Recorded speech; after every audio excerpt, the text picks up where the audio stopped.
Hello, everyone, and welcome to Uncivil Law. And for today's case, we have a case dealing with a person who was shot in an apartment complex, but the police's presence in the apartment complex in the first place is deeply suspect. So the person who is administering this dead person's estate is suing the police. They are suing for violation of the Fourth Amendment, both in entering the property in question and for unlawful death. So we have to determine what the police did, determine if there's any immunity. So let's get started with this. Shortly before 11 p.m. on June the 9th, 2015, Scott and Moore responded to a reported incident of menacing in the north side neighborhood of Cincinnati. There's menacing going on in Cincinnati. When officers arrived at the scene, Raquel Norman and Jonathan Jones alleged that Kundaver, great name, he's the guy who's dead, but yeah, great name, Kundaver, had driven by their home earlier that night and threatened to kill them. Great name, maybe not that great a person though, because he was apparently menacing some people. According to Jones, the incident occurred after he accused Kundaver of stealing from the couple's house. That might do it. Jones said he was scared and he believed that Kundaver owned and carried guns. Scott, concerned that the situation might escalate, asked Officer Christopher LaRoe to locate Kundaver so the officers could speak with him and get his side of the story. Jones told Scott and Moore that Kundaver lived nearby on Chase Avenue and had been driving a silver Focus Ford with a damaged mirror. Okay, so we have a report of some menacing. We have a description of the suspect. We want to figure out where he is so we can figure out if we can talk to this guy and get his side of the story of what's going on. So we are investigating. And we have a report of the car he was driving, and we have a general idea of where he lives. So we're going to go try to find this guy so we can ask him some questions about, was he menacing some people on the streets of Cincinnati? After LaRoe identified the vehicle, Schneider joined him at 1751 Chase Avenue. When Schneider arrived, he placed his hand on the car hood, and he felt it was hot, indicating to him that it was driven recently. So he thinks this is the car. He puts his hand on the hood. It feels warm. That kind of raises the probability it's the car. When officers ran the license plate, however, they were unable to find an associated address for Kundaver.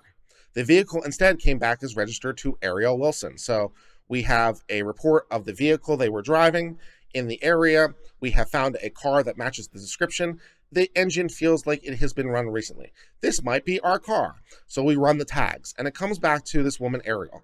So maybe Ariel knows where Kundaver is. So let's go find Ariel and talk to her. Shortly after the officers ran the license plate, a woman exited from a door alongside of the 1751 Chase Avenue and walked across the street to the Ford Focus. She is walking to the car that we think might be the getaway car. Okay, maybe this is our girl. The officers walked over to her and questioned her. The woman, who officers would later learn was Wilson, told Schneider and LaRoe that she had just come seeing her boyfriend, Jason, in the second floor apartment. Wilson said that neither he nor anyone else had driven the Ford Focus recently and denied knowing anyone named Kundaver, so the police are suspicious. This woman is coming out of the apartment to her car, which appears to have been recently running, and she says no one has driven the car recently, and the officers are thinking, yeah, I can feel the radiant heat coming off the engine. Someone has driven this car. I think you're lying. Maybe your boyfriend is actually Kundaver. Maybe he's the guy in the apartment. Our suspicion grows. At this point, Wilson departed. Schneider found Wilson's account not credible based on the earlier assessment. Yeah, the car feels like it's been running, so I'm not sure I believe this girl. He concluded that the Ford Focus was likely the vehicle that Kundaver had been driving earlier, and in turn that Kundaver was likely the boyfriend Wilson had been visiting the second floor apartment, which are not wholly unreasonable conclusions in these circumstances. It's enough to at least raise suspicion for investigation. But then how we actually go about conducting that investigation is where things get a little bit awry. Scott and Moreau, the officers from earlier, arrived shortly thereafter. As the four officers, Scott, Moore, Schneider, and LaRoe, stood outside of 1751 Chase Avenue in Cincinnati, they heard a voice call out. Ariel, from what they heard, was the second floor. The officers deduced the voice was likely that of Kundaver. They decided to approach the address and see if they could locate and speak to Kundaver. So this guy is out shouting outside the window, not Stella, but Ariel. And we think, that's probably Kundaver. Let's go talk to him. All right, now how do we go about doing that? After knocking on the front door and getting no answers, the officers went to the side of the building where an entrance to the upstairs apartment is located. The door was closed. It had two deadbolt locks, both clearly visible, and a curtain covering the top half of the door, which was glass. Behind the curtain were metal security bars. The door had no knockers, bell, or nameplates. So the officers are on the outside of this apartment building. They come to a door, which appears to go outside. It has deadbolt locks and curtains and metal security bars, and it doesn't have any knockers or bells or nameplates. So it looks like it's kind of an exit-only kind of thing. The exterior side door opens into a small foyer. A few steps inside is a stairway leading to the building's upper floors. The stairway plateaus onto a small landing, turns 180 degrees to the left, and then continues up, as stairwells do. You know, it goes halfway up, there's a little landing, and then it goes the rest of the way up. Yeah. Another few steps, the stairways opens up onto a second floor landing with 4 doors. According to Condaver's uncle, Robert Thompson, none of these areas were accessible to the public or shared with the 4th floor apartment. When Scott knocks on the exterior door of the apartment building, however, it swung open and the officers let themselves in. They acknowledged they did not have a warrant and there was no exigent circumstances. Okay, so we have our first potential Fourth Amendment problem in this series. We have come around to a side door in this apartment complex. The side door comes to a stairwell. The stairwell goes half the way up and has a little landing, and then continues the rest of the way up to the 2nd floor. However, the exterior door doesn't have any knockers, bells, nameplates, or any sort of indication that this is an entry door. However, the door is, for some reason, open and ajar. But the police are entering a private residence. Or are they? Now, that's the question that might be operative here. So, is this a public area or not? We have one person who says, no, it's not a public area. But that's the 4th First Amendment question. Have we entered a private residence? Or are we still in a place where the public might be able to access? So are we violating the 4th Amendment or not at this point? We will have to find out as the story progresses. Scott, Moore, and Schneider proceeded up the stairways. When the officers reached the 2nd floor landing, so after going up the side door and up the landing, they reached the 2nd floor. They observed 2 closed doors immediately to their left, forming a 90-degree angle, and an area with at least 1 door to the right. None of the doors had locks, numbers, or nameplates. Scott knocks at least twice on one of the closed doors to the left.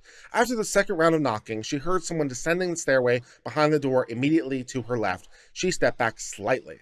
All right, so the officers are now up on the 2nd floor landing, and they are knocking on doors to see if someone will answer and be like, are you Condaver by any chance? Or do you know a Condaver? Have you heard of a Condaver? And now the officers are knocking on doors, and they hear the sound of a door opening on the 2nd floor landing. The tension increases. As the stairway door opened, Scott saw the barrel of a rifle pointed at her face. Always super encouraging. Moore and Schneider also saw the rifle pointed directly at her. Scott testified the rifle was a few feet away from her face when Condaver opened the door, and Schneider estimated that the end of the rifle was 5 feet, or maybe a few feet from Scott, which is pretty close when you're talking about a rifle. Schneider also described Condaver as nonchalantly panning the rifle from left to right at waist level, adding it did not appear as that he was picking out anyone particular. So Condaver enters the scene. He's entered from some door somewhere, and he is now toting a rifle, and he is now pointing it in the officer's directions. Now you understand why Condaver is no longer with us. But yes, this is now a thing that's happening in the Cincinnati apartment building. As the rifle emerged from the stairway door, Moore reached for the barrel. His hand was on the barrel as Scott fired his weapon. Moore did not instruct Condaver to drop the rifle before reaching for the barrel, nor did Scott issue any commands before firing the weapon. Schneider estimated the entire encounter lasted 2 or 3 seconds at most, which sounds pretty probable in these circumstances. The bullet from Scott's gun hit Condaver on the left side of his chest, piercing his lungs and transecting or cutting across his ascending aorta. That's bad. Condaver collapsed immediately, and Moore was left standing with the rifle in his outstretched hands. Schneider testified that Condaver was clearly struggling for his life after being shot, and Schneider, perceiving the need for medical assistance, Condaver attempted to secure him with the handcuffs.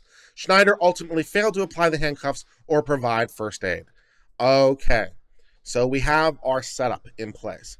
The police are looking for this guy, Condaver, on suspicion that he might be involved with missing. The police have entered a side entrance to this apartment building.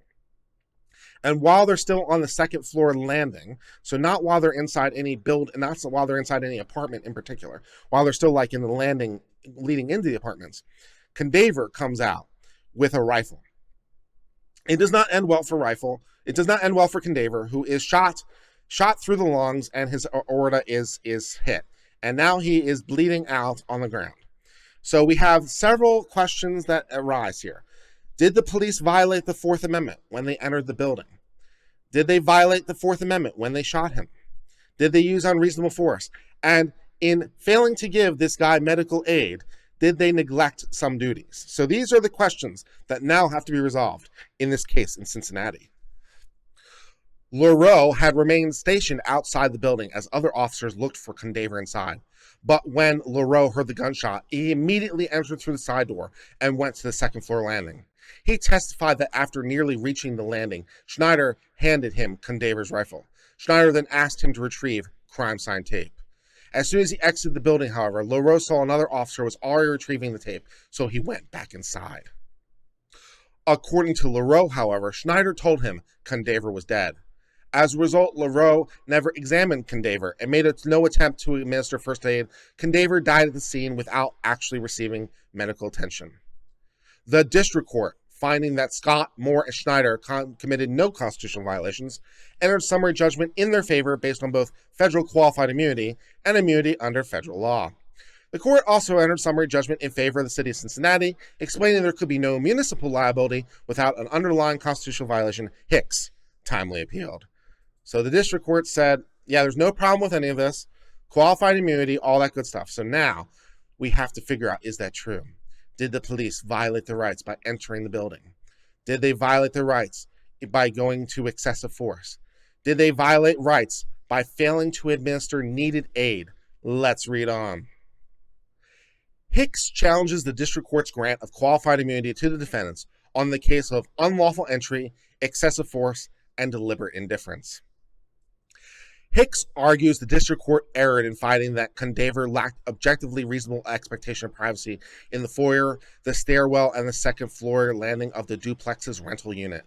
She further contends the defendant should be denied qualified immunity because there's a right to be free from warrantless entry into an apartment that was clearly established, and there's a genuine dispute of fact as where the defendants should have known they entered a private residence. We agree and reverse the district court's grant of qualified immunity to Scott, Moore, and Schneider.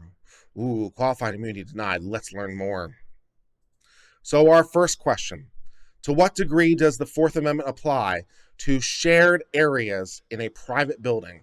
So you have a private room, like an apartment or whatever, you have a private room. To what degree does the Fourth Amendment apply to shared areas? What is the standard? Let's read on. The Fourth Amendment protects people from unreasonable searches and seizures. A search without a warrant is per se unreasonable unless it falls within a specific exception to the warrant requirement. The defendants here do not contest that they entered the foyer, stairwell, and second floor landing of the duplex's rear unit without a search warrant. They also do not contend that anyone consented to their entry or that exigent circumstances made obtaining a warrant impractical. Instead, the defendants contend that Condaver was never subject to a search within the meaning of the Fourth Amendment because he had no reasonable expectation of privacy in any of the invaded, which is to say the shared areas of the duplex. There are two analytical approaches to determining whether a Fourth Amendment search has occurred. The most familiar approach examines whether a person claiming the Fourth Amendment protection has a legitimate expectation of privacy in the area searched. In recent years, however, the Supreme Court has revived a property-based approach to Fourth Amendment searches. Under the property-based approach, Fourth Amendment rights do not rise or fall with the prior formulations, but rather retain an irreducible minimum of protections from intrusions into areas that are enumerated by the Fourth Amendment. Under a property-based approach to the Fourth Amendment searches, no location receives greater protection than a person's homes and its surrounding areas. The home is once again special. Turning to the present case, the district court erred in assuming that the areas intruded upon by the officers were distinct from Condaver's apartment. Whether a search occurred, at least a straightforward application of property-based approach depends on the proper characterization of the area. So We are considering this under property law, and so the question is, what is the proper characterization? This characterization is a question of fact. What is it in fact? In this case, the layout of the duplex evinces the defendants entered a constitutionally protected area. It may be shared, but it's shared private. The only kitchen and bathroom associated with the rear unit are located on the second floor and are connected to the third floor bedroom by a landing. It would be anomalous to find, let alone a summary judgment, that the conduit conducting these core spaces is a public corridor, especially when there's evidence that the foyer, stairwell, and landing were controlled and used by only one person, Condaver. Moreover, even if the foyer and stairwell could be described as distinct from the core living spaces, they are intimately tied to the apartment's interior. Once inside the exterior door, no additional walls or doors divide the foyer and stairwell from the second floor landing. More so than an exposed front porch, which the Supreme Court recently held out to be an exemplar of curtilage, the enclosed foyer and stairwell are areas to which the home life extends. So, yes, this is basically curtilage. If it's not part of the home proper, it's curtilage. It is protected by a door which doesn't have any knockers or buzzers or bells on it. It is a separate private area, and it is part of the private area. So, yeah, the foyer is either part of the home proper, or it is even more protected than the porch, which the Supreme Court held to be protected. So the porch of a home is in the protected zone of curtilage, and so therefore so is this landing. Even if it is shared, it is of the people who share it, not to the general public. Moreover, even if we accept the defendant's contested characterization of the area as an extended corridor leading to a self-contained apartment on the third floor, Condaver had a reasonable expectation of privacy in this space. We have long held tenants of multi-occupancy structures, such as apartment buildings, have a reasonable expectation of privacy in common areas that are not open to the general public. So yes, you have a reasonable expectation of privacy in your apartment building that the police cannot enter without invitation from somebody. It can be anybody who has access to it, but they still need an invitation. A tenant in a 12-unit apartment building, for example, still has a reasonable expectation of privacy in a locked common area leading to multiple units. Here, viewing the evidence in the light most favorable to Hicks, the interior corridor is one in which Condaver has a reasonable expectation of privacy. It is uncontroverted that the corridor led to only one apartment, Condaver's. Still, despite the exterior door's withdrawn location, Condaver took affirmative steps to exclude the public and maintain his privacy. There is evidence he normally locked the door with multiple deadbolts, rebuffed prying eyes with a privacy curtain, and fortified the glass with security bars. The lack of a doorbell and knocker could also support the inference that he had no interest in admitting strangers. Although defendants contend that the unlocked door divested Condaver of any reasonable expectation of privacy. Yeah, you kept the door unlocked. That means you don't have a privacy interest. No. Intervening acts unknown to the sole user of an area cannot independently nullify an otherwise justified expectation of privacy. Yeah, just because you leave the door unlocked does not make it an invitation to come in. No. Taken together, whether relying on property-based or reasonable expectation of privacy, the district court erred in finding defendants did not execute a Fourth Amendment search. We therefore reverse the district court and hold the defendants violated the right to be free from unreasonable seizure. So, we violated his rights, but maybe the police get off on the basis that they didn't know better. Maybe it wasn't readily apparent. Maybe it's an innocent mistake. Something that the police get to do, but not you or me. You know, you or I don't get the benefit of mistake of law. Sometimes we get benefit of mistake of fact, but the police, they get mistake of fact and mistake of law. The police are special for reasons. I don't know. You or I don't get mistake of law, but they do. I don't know. But let's read on and figure out if they can use any of the mistake to get them out of this. So the home is sacred from searches because of the expectation of privacy. Yes. Does that mean that the police cannot enter a public restroom either? Well, no. I mean, they can enter a public restroom because it's open to the public. But it would imply that if there's a stall that's closed in a public restroom and you busted in, that would be a violation of your expectation of privacy. So yeah, you would have as much privacy interest as you've secured. So in a public restroom, you have expectation of privacy in the stall, I guess, would be the reasonable conclusion. The defendants respond that even if they had violated Condaver's rights to be free from unreasonable search, their conduct was based on reasonable mistakes of law and fact, which is something the police get to do. Because there's a genuine dispute of fact as to whether the defendants should have known they entered a private residence, we agree with Hicks and deny qualified immunity to Scott, Moore, and Schneider. So this is a question of fact to be resolved by a jury. Maybe they did know better, maybe they didn't. The jury has to figure it out. A government official will not be liable for mere mistakes of judgment, whether one is one of fact or one of law. Nice to be police, I guess. To that end, an officer conducting a search is entitled to qualified immunity if a reasonable officer could have believed the search was lawful in light of clearly established law and the information the searching officer possessed.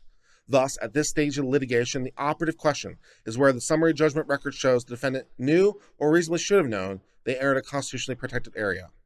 The right to be free from warrantless entry in a private residence and its curtilage was clearly established at the time of Condaver's death. So, yeah, you violated the question. The only question is the facts.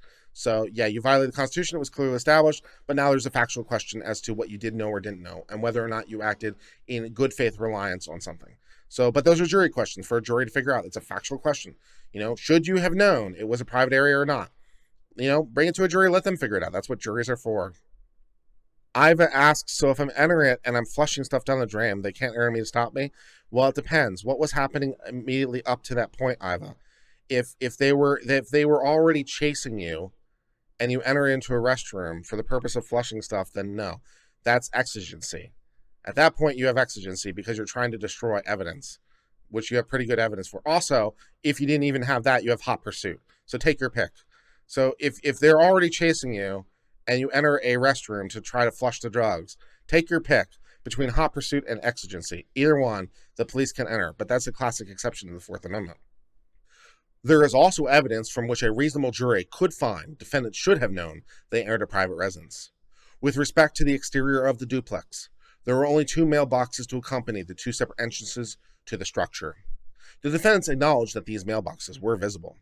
The side entrance, moreover, was in a more removed location and lacked nameplates, doorbells, or apartment numbers. The exterior door itself also is suggestive of a private interior. It was closed, had 2 locks, contained a privacy curtain, and was fortified by metal bars. Once inside, the doors in the foyer and along the second floor were all without locks, apartment numbers, or knockers. A coat rack greeted the defendants as they entered the second floor landing, and the windowsill just above the landing was lined with half-burned candles. A cursory glance to the right would have also revealed a kitchen. These are all facts from which a jury could find defendants should have known that they were in a private residence. Their ability to perceive these facts is also going to be an open question because the time frames that we're talking about are so short that, they may not have been able to perceive it. But again, those are questions for a jury to decide. At this stage of litigation, however, it is adequate that Hicks has presented evidence from which a reasonable jury could find the defendants should have known they were in a private residence. Accordingly, we reverse the district court and deny the qualified immunity to Scott, Moore, and Schneider. So, the question of whether the police knew or should have known they were entering a private residence is a question for a jury to resolve. And if they violated their rights in that way, qualified immunity can be denied. But there are still other questions. The next question to be resolved is, was the use of force inappropriate? So let's discuss the constitutionality of that question. Hicks next argues the district court erred in finding that Scott's use of deadly force was objectively reasonable. She also contends the right to be free from deadly force under the circumstances was clearly established at the time of Condaver's death. Because Scott's use of deadly force was objectively reasonable response to having a rifle pointed at her face from 5 feet away, we affirm the court's grant of summary judgment to Scott. So, as you might expect, if you have a rifle pointed at your face, that gives you the right to use deadly force back. So, yes, the police were able to use deadly force in response to a very real perception of deadly force being used against them. So that is not going to be a problem. The test here is one of objective reasonableness. The question is whether an officer's actions were objectively reasonable in the light and circumstances confronting them. In assessing these circumstances, we consider 3 main factors: the severity of the crime at issue, whether the suspect posed an imminent threat to the safety of others, and whether the suspect was actively resisting arrest or attempting to evade. When an officer uses deadly force, the critical factor is whether the suspect posed an imminent danger to the officer or others. As this court has often emphasized, the reasonableness of a particular use of force must be judged from the perspective of a reasonable officer on the scene rather than with the vision of hindsight. In the present case, Scott reasonably perceived an immediate threat to her safety when a rifle was pointed at her feet from 5 feet away. Although merely possessing a weapon does not in and of itself justify deadly force, the reasonableness of an officer's asserted fear will often turn on whether the suspect pointed a weapon at another person. In turn, if a suspect possessed a gun, we will generally deny qualified immunity only if there's a genuine dispute as to whether the gun was pointed at somebody. Here, there is no genuine dispute that Condaver pointed his rifle directly at Scott in the moments before they were shot. Condaver may have had no ill intent when he pointed the rifle at Scott. However, what is reasonable officer would have feared for his life, not was in the mind of Condaver when he turned the gun. So we're not looking to what was in Condaver's mind, but what a reasonable person could perceive, which, is I'm about to die. So Condaver may not have intended that, but, a gun speaks a very loud message indeed. Hicks contends that Condaver was disarmed before Scott fired the weapon. Then there's no dispute Moore reached for the barrel of the rifle as it emerged from the doorway. The record also supports that Moore placed his left hand on the barrel before Scott fired the weapon. There is no evidence, however, that Condaver was disarmed before Scott acted. To the contrary, the most a jury could infer is that the two actions, Moore gripping a barrel and Scott firing the weapon, occurred simultaneously. Still, even if the dispute was genuine, it would not be material. An officer may use deadly force when confrontation unfolds in such rapid succession they have no chance to realize a potentially dangerous situation has evolved in a safe one. So even if a jury could find that the weapon had been seized, there was just no time for the officer to be able to successfully perceive it, so it doesn't matter. Finally, Hicks argues that Scott's use of deadly force was unreasonable because she placed herself in harm's way and then failed to warn Condaver before firing. Hicks has a point. Scott may have been negligent or worse in creating the situation when they entered the apartment and failed to announce. However, under a segmented analysis employed by this court, we do not scrutinize whether it was reasonable for the officer to create the circumstances. So whether you were negligent in creating the circumstances is not how we do this. Instead, the only inquiry that matters is whether in the moment before using deadly force, an officer reasonably permitted the safety. So even if an officer was somewhat negligent in creating the circumstances, they are still going to be off the hook if in the moment they perceive the threat, which again would not necessarily apply to you, a private citizen in the real world. If you, a private citizen in the real world, create a hazardous situation, you're probably on the hook for that, but not if you're the police. So again, try not to apply this unless you're a police officer, because if you try to apply this as a private civilian, you're probably going to have a bad time. Hicks next argues the district court erred in finding the defendant was not deliberately indifferent to the serious medical needs. So were the police deliberately indifferent to the medical crisis? Hicks argues that Condaver's right to adequate medical care was clearly established at the time of death. The issue is an easy one with respect to Scott and Moore because both officers refrained from administering aid only after they made a prompt request for outside medical support, and they were not deliberately indifferent to the serious medical needs. So both those officers radioed for an ambulance, which is sufficient. The issue is more difficult as to Schneider, but we ultimately conclude he's also entitled to qualified immunity. The 14th Amendment requires adequate medical care for persons injured while being apprehended by the police. So the police and the government at large have a duty to care for you because you can't care for yourself. So there's a general duty to care for you when you're in custody because you can't care for yourself.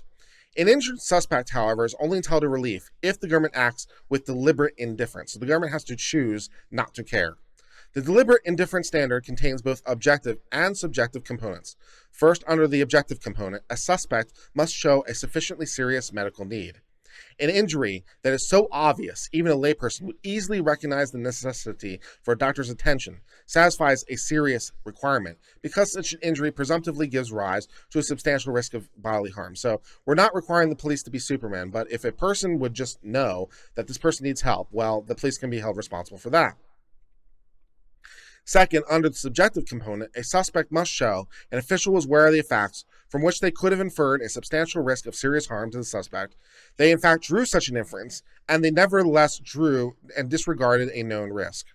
Here, with respect to an objective component, it is unclear exactly when Condaver stopped experiencing the serious medical need. The defendants argue, and the district court agreed, that Condaver was no longer experiencing a serious medical need when Leroux offered to provide first aid. They reasoned that because Condaver was already dead when Leroux inquired with Schneider, he was no longer at risk of suffering harm and thus did not need medical care because he was dead.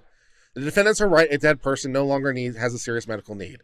It is, however, unclear whether or not he was dead. So, yeah, if you're dead, you don't need medical attention anymore. Although Leroux testified that Condaver appeared lifeless from 12 feet away, and the coroner found that the bullet transected or cut through the ascending aorta, the exact point of Condaver's death cannot be determined from this record. We thus assume for the purposes of qualified immunity analysis that Condaver was still alive and experiencing the serious medical need when Leroux offered his assistance. Scott and Moore are nevertheless entitled to qualified immunity. Scott and Schneider radioed requests for medical assistance immediately after the shooting. Moore was standing within feet of both officers when they made those requests. As we recently reaffirmed, when a police injure a person while apprehending him, they generally satisfy the 14th Amendment by summoning medical care and not intentionally or recklessly delaying access. Although Moore did not summon paramedics himself, it would have been reasonable for him to rely on his calls by his fellow officers. And even if Moore was unaware of those calls, there's no evidence he subjectively perceived the extent of the injuries preventing him from receiving first aid. Accordingly, neither Scott nor Moore was deliberately indifferent. To reach our conclusion, we would need to assume that, because Schneider thought that Condaver was alive immediately after being shot, Schneider still had the belief when Leroux offered to administer aid. The record, however, does not support that inference. In the moments after the officers encountered Condaver and his rifle, the scene was chaotic. Schneider's attention was being divided between comforting Scott, securing an uncontrolled environment, and attending to Condaver. He would only see what Leroux described as a lifeless body. And Leroux never informed Schneider that he had medical training, nor did he share his opinion that bleeding deaths typically take longer. Although Condaver may still have been alive, and although Schneider may have been negligent in failing to check for vital signs before turning down the officer for assistance, there's no evidence that Schneider still believed Condaver was alive by the time Leroux made the inquiry. Accordingly, Schneider was not deliberately indifferent. The district court relied on the excessive force analysis to find that Scott was also entitled to statutory immunity on the battery claim. The court did not address the issue of statutory immunity as to the wrongful death claim because it concluded that Hicks failed to raise the claim. Hicks argues that she adequately opposed summary judgment on the wrongful death claim based on the merits, and the defendants should be denied statutory immunity. The defendants, in turn, however, are entitled to statutory immunity from all but the wrongful death claim. Under Ohio law, state employees are immune from suit unless an exception applies.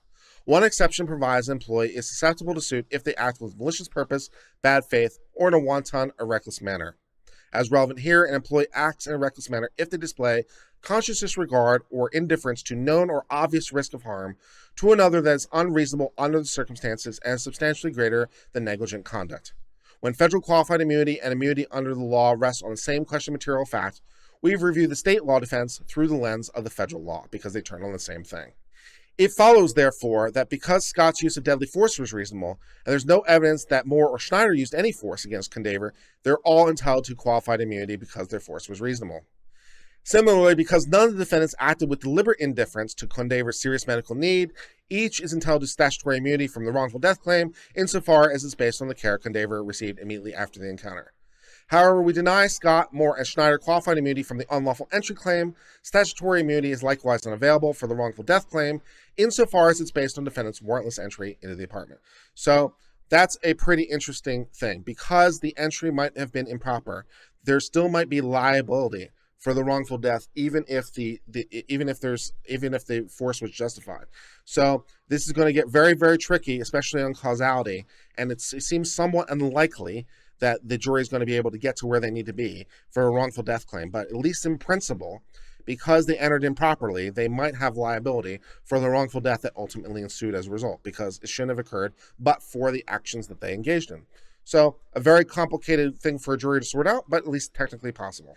Based on the foregoing, we reverse the district court's grant of qualified immunity to Scott, Moore, Schneider on Hicks' unlawful entry claim, affirm the district court as to Hicks' excessive force, deliberate indifference, and battery claims, and remand to evaluate the municipal liability and wrongful death claims consistent with this opinion.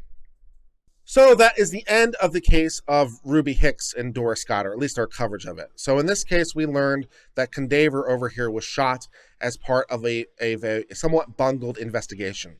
The police entered a stairwell that may have been a common area, or it may have been a part of a private residence. But either way, they didn't have permission to enter, and they shot and killed someone who is now dead. So the police are immune from some charges, but not all. Most notably, they are not going to be immune from the unlawful entry. But the question is going to be fact specific. If the police didn't know or have reason to know they were entering a private residence, then they're still going to be immune because they didn't have the requisite mental state for even civil liability. So we have to go back to a jury to figure that out. And if we figure that out, there might be the potential for liability under wrongful death as well. But that will all have to be developed by a jury. We'll have to sort through these facts. But at least for the moment, that's the end of the coverage of this case. Thank you for joining me as we both read this case together and now better understand the law. If you're enjoying this legal education content, please subscribe to this channel. It really helps us grow. And check out one of our other videos, including the one that's currently being displayed on the thumbnail on screen. Thank you so much for your continued support. And until later, my friends, cheers and goodbye.